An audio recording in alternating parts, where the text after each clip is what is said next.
ધારી DYSP Jayveer ગઢવીની અધ્યક્ષતામાં અનૈતિક પ્રવૃત્તિઓ બંધ કરવાની તાકીદ।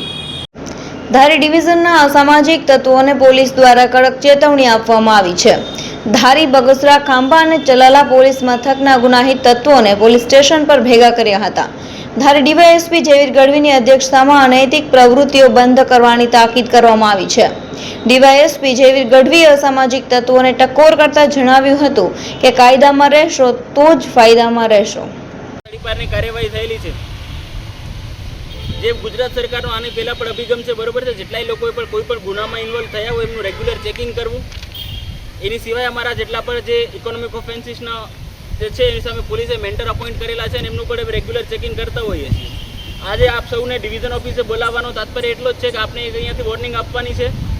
કોઈ પણ એવી રીતના ગુનામાં તમે જો આવી રીતના સંડોવાયા છો આગળથી, બરોબર છે, તો સરકારનો એવું જ અભિગમ છે કે જે લોકો એકથી વધારે ગુનાઓમાં સંડોવાયેલા હોય, ખાલી એવું જ નહીં કે તમારી સામે કેસો રજીસ્ટર કરી અને તમને જેલમાં જ પહોંચાડવા, બરોબર, પણ એકવાર તમે લોકો જેલથી છૂટો એના પછી તમારી સામે પાછા તડીપારની કાર્યવાહી કરવી। તમારે જો ઇલીગલ વિઝ્યુઅલ કરેક્શન હોય તો એને તોડી પાડવું, એની સિવાય કોઈ ઇલીગલ કન્સ્ટ્રક્શન હોય તો એને તોડી પાડવું, બરોબર। આનામાં તમે ગુનો એક વખત તમે કરશો પણ હેરાન તમારું આખું પરિવાર થશે।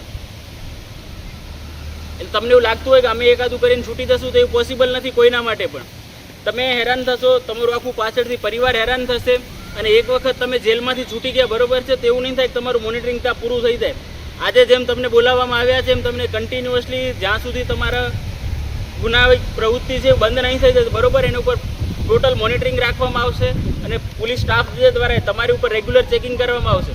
એટલા માટે તમે સૌને એ જ સૂચના છે, તમારા માટે, તમારા પરિવાર માટે, તમારા બાળકો માટે, તમારી ફેમિલી માટે, તમારા મા બાપ માટે આવી કોઈ ગુનાહિત પ્રવૃત્તિમાં તમે ઇન્વોલ્વ હોય, બરોબર છે, તો એને બંધ કરી દેજો, નહીં તો તમારા પરિવાર બધા માટે બહુ ખરાબ સાબિત થશે।